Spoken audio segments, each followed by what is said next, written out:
ભગવાન આપણને આંખ આપે છે અને ભગવાન આપણને દ્રષ્ટિ આપે છે, જોવાની શક્તિ આપે છે, તેજ આપે છે.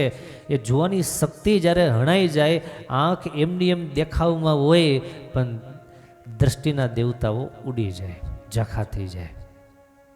તો ભગવાને મૂળજી ભગતના આંખની રોશની તો મહારાજે ફરી પાછી આપી, એને આંખના નંબર વયા ગયા. એ તો આપણે સમજીએ કે ભગવાન હતા, ભગવાન ચાહે તે કરી શકે. આજે બહુ સરસ એક પ્રસંગ તમને સાંભળતા પણ આનંદ થાય. વર્તમાન સમયમાં થોડા વર્ષો પહેલાં જ એક હરિભગત ધામમાં ગયા, એનો પ્રસંગ છે. ખોપાળાના મયા દાદા કુંડળ સંતોની બહુ જ એમણે સેવા કરી, બહુ સુખ માણ્યું, સંતોના સાનિધ્યમાં રહી. એ મયા દાદાની એક વાત, જયંતિભાઈ ગાબાણી કરીને એક હરિભગત ખોપાળાના, એને પોતે આ વાત કરેલી અને ગ્રંથમાં લખાયેલી વાત. એ કેવું બહુ નાનો હતો, 10-11 વર્ષની ઉંમર. એટલે મેં છોકર રમતમાં મંદિરે આવીએ, દર્શન કરીએ, રમીએ, આટા મારીએ, પણ મયા દાદાનો એ કે મારા પર રાજીપો બહુ. એમાં મને આંખમાં ઝાંખપ આવી, દ્રષ્ટિ ઝાંખી થઈ ગઈ. અને મયા દાદાને કહ્યું કે દાદા, મને આંખે બરાબર દેખાતું નથી, માટે મારે ભાવનગર ચશ્મા કરાવવા માટે જવું પડશે. શું આંખે ઝાંખું દેખાય છે એટલે ચશ્મા કરાવી લઉં, આ જોવામાં તકલીફ થઈ ગઈ છે, હજી ઉંમર ઘણી નાની છે. કોણ કે છે? જયંતિભાઈ ગાબાણી. કોને કે છે? પેલા મયા દાદાને કે છે. ત્યારે મયા દાદાએ વાત્સલ્ય અને ભગવાનને સંભાળી અને ભગવાનને નિષ્ઠાની ખુમારીથી કીધું, પેલા જયંતીડા, એ ચશ્મા આંખે નેડા ન કરે તને? એ ચશ્મા નેડા કરે, ભગવાને તને આંખો આપી છે, એની માથે ચશ્મા હું ઘાલવા? માટે કામ કર, ચશ્મા કઢાવતો નહીં જા. પણ આ ઝાંખું દેખાય એનું એ તું ચિંતા કરમાં, ભગવાનને હું પ્રાર્થના કરીશ, તને વગર ચહમાએ હારું દેખાય. સાવ તળપદી ભાષામાં, વગર ચહમે તને હારું દેખાય, પછી તારા ચશ્મા નથી કરાવવાના, જા, તને હારું થઈ જશે. દાદાએ એવા આશીર્વાદ આપ્યા અને બસ થોડા જ સમયમાં, ગણતરીના દિવસોમાં આંખે જે કાંઈ ઝાંખપ જેવું લાગતું હતું, બિલકુલ એકદમ ક્લિયર વિઝન, એકદમ સ્પષ્ટ દેખાતું થઈ ગયું. અને એ વાત સ્વયં પોતે કહે છે કે આવો મારી સાથે અનુભવ થયો. હજી એક બહુ મજાની વાત હવે પછી આવશે, પણ પહેલાં તો એ વાત સમજીએ કે ભગવાનના ભક્તમાં પણ કેટલી સામર્થ્ય, કેટલું દૈવત, ભજનના પ્રતાપે, ભગવાનના સંતોના રાજીપાને પ્રતાપે એમાં કેવું દૈવત આવે, કેવી સામર્થ્ય આવે. ભગવાન તો અંધાપો દૂર કરે, પણ ભગવાનના સંતો, ભગવાનના ભક્તો ભલે ગ્રહસ્થાશ્રમમાં રહ્યા હોય, પણ ભજનની તાકાત છે. ભજનની તાકાત છે કે એ તમારા વચનને સાર્થક કરે. ભગવાનથી તમે નજીક થઈ ગયા હોય એના 5 લક્ષણો છે. પેલું લક્ષણ એ છે કે એને ભવિષ્યનું બધું દેખાવા માંડે. હવે પછી શું થશે, હવે કઈ રીતે થશે, એ બધું એને દેખાવા માંડે. બીજું, એની વચનમાં સિદ્ધતા આવવા માંડી, અને કે વચન સિદ્ધિ એમને આવવા માંડે. એ જે વચન બોલે એ ભગવાન એનું વચન સત્ય કરે.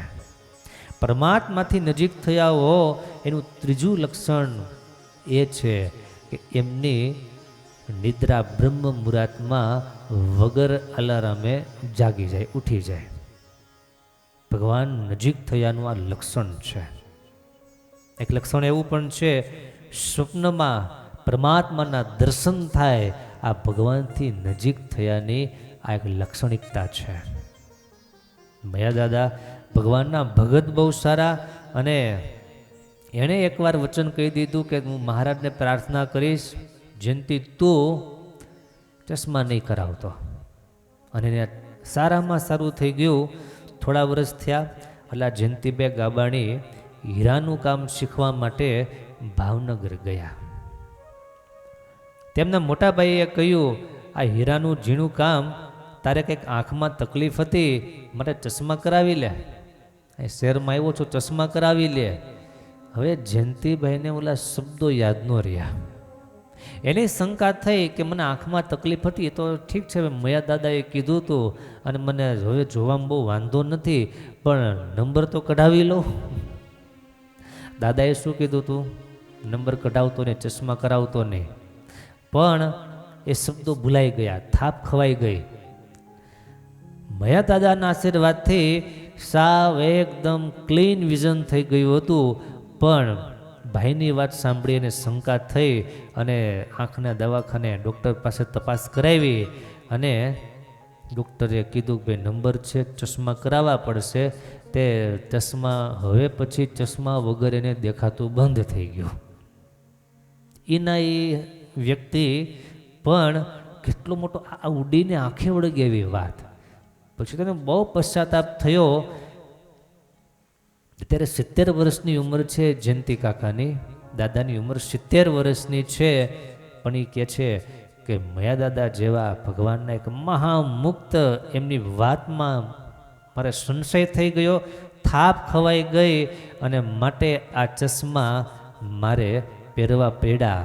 જો એના વચનમાં વિશ્વાસ રાખ્યો હોત તો આ 70 વર્ષે મોતીડા પૂરવતો હોત, આંખે જરાય ઝાખપ ન આવત. કારણ કે ભગવાન એના વચનમાં વસેલા હોય છે. ભગવાન પોતાના સંતોના, પોતાના ભક્તોના વચનમાં સાક્ષાત વસેલા હોય છે, પ્રગટ હોય છે. એના દ્વારા કેટલાયનું સારું થતું હોય છે. અને માટે હું એક વાત કરું કે આપણે બધાએ ભગવાનના ભક્ત હોવાને નાતે હંમેશા માટે બધાનું સારું જ વિચારો, હંમેશા મુખે સારી જ વાત કરવી. આને ભગવાન સુખી કરી દે તો કેવું સારું, આને ભગવાન આનું દુઃખ ટાળી દે તો બહુ સારું. બસ આ જ વિચાર કર્યા કરવા, આ જ આપણી મેથડ રાખ્યા કરીએ. ફાયદા બે થાય. આપણી ઉપર ભગવાન રાજી થાય, કારણ કે આપણે કોકનું સારું જોઈને રાજી થઈએ છીએ. એમ માટે તો આપણા ઉપર ભગવાન રાજી થાય, અને ભગવાન આપણા ઉપર રાજી થાય પછી આપણા વિચારમાં ભગવાન ભળે અને ત્યારબાદ એનું પણ સારું થાય. બે બહુ મોટા ફાયદા છે. વાત બહુ નાની છે પણ સમજવા જેવી, હૃદયમાં ઉતારવા જેવી, ભાવ અને લાગણીનું પૂર આવે એવી આ વાત છે. આપણે વાત એ હતી કે મૂળજીભાઈના ચશ્મા મહારાજે કાઢ્યા, આંખે ઝાખપ હતી એ મહારાજે કાઢી. એમ ભગવાનના ભજનના પ્રતાપે આવા કેટલા ભગવાનના ભક્તો, ભગવાનના સંતો એવા પ્રસંગોના દર્શન કરાવતા હોય છે કે જ્યાં વિજ્ઞાન, જ્યાં ડૉક્ટરી લાઈન વગેરે બધું ફેલ થઈ જતું હોય.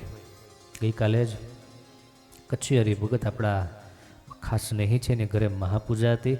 રિટર્ન આવતા હતા, એને વાત કરી કે દીકરી કોમામાં જતી રહેલી, એમની સગી દીકરી, પોતાની દીકરી કોમામાં જતી રહેલી અને કેસ સાવ ફેલ થઈ ગયો હતો.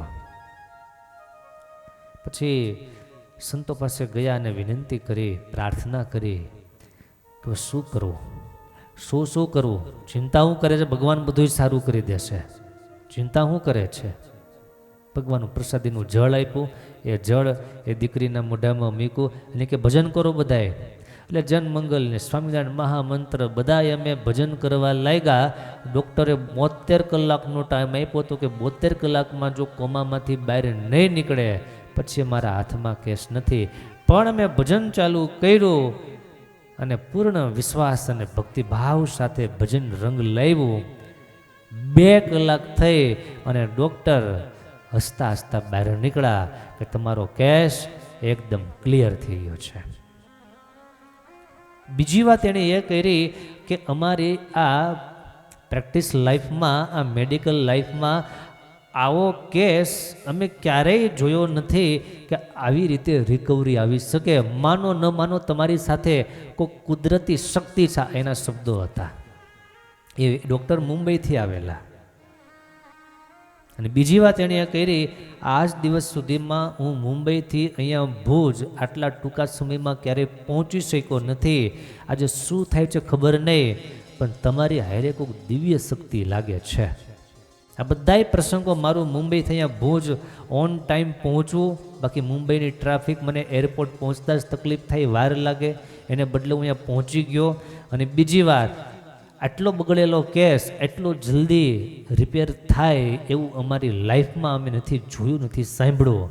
ત્યારે પહેલાં હરિભગતે વાત કરી કે ડૉક્ટર સાહેબ તમારી વાત સાચી છે.